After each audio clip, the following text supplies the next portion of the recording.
Всем привет! Сегодня у меня хлопковый бисквит. Очень вкусный. Для меня сейчас этот бисквит номер один. Он очень популярный. Важно соблюдать только технологию, как замешивать тесто и как его выпекать. А так получится он абсолютно у любого. Невероятно вкусный. Очень советую его приготовить. Самые простые продукты в этом бисквите: сахар, мука, яйца, молоко и растительное масло.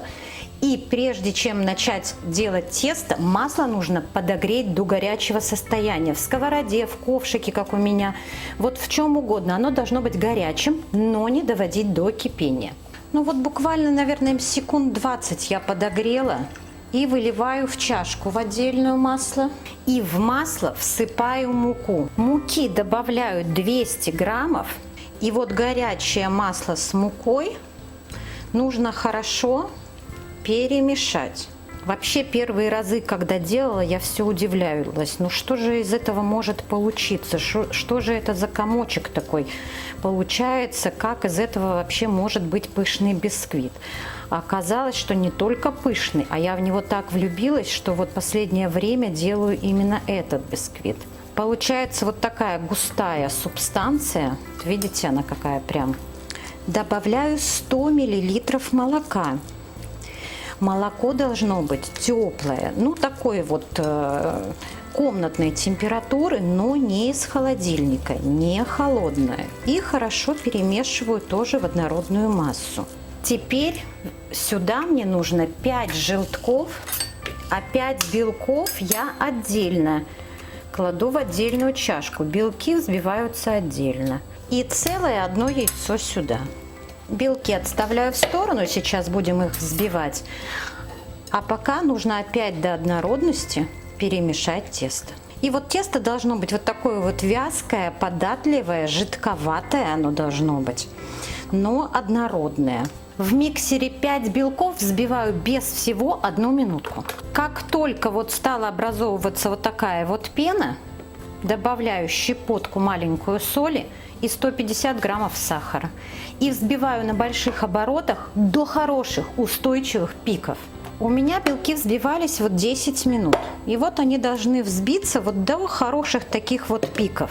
Теперь взбитые белки кладу 3-4 ложки кладу сюда в тесто. Сначала перемешиваю с тестом. До однородности перемешиваю, чтобы все соединилось хорошо.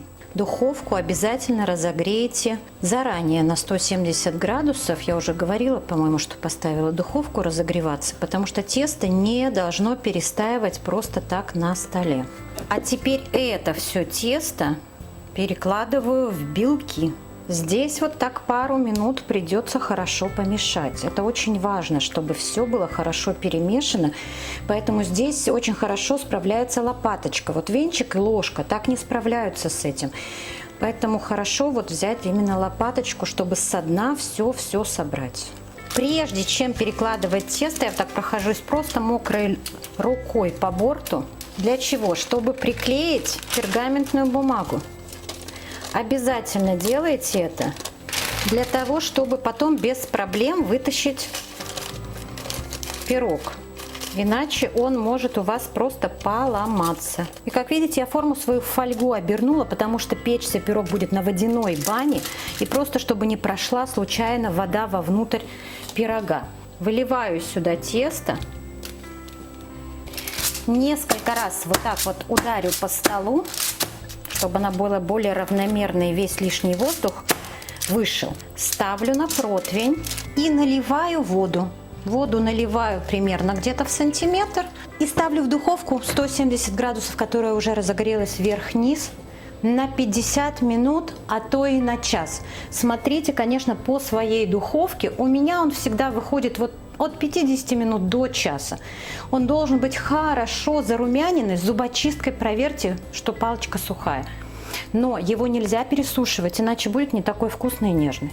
Вот полчаса назад вытащила его из духовки, освобождаю из формы, снимаю вот всю бумагу и подаем к чаю. Структура у бисквита вообще очень классная. Сейчас я вам покажу, как он выглядит внутри.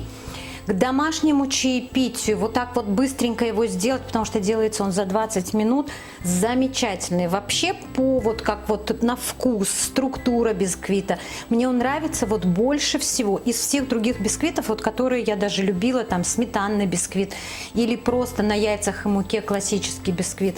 Этот очень вкусно, действительно вот такой вот воздушный хлопковый бисквит. Приятного вам чаепития, делитесь этим рецептом с друзьями, подписывайтесь на мой канал, не забудьте поставить колокольчик, чтобы не пропустить новые блюда. За лайки вам, конечно, всегда спасибо.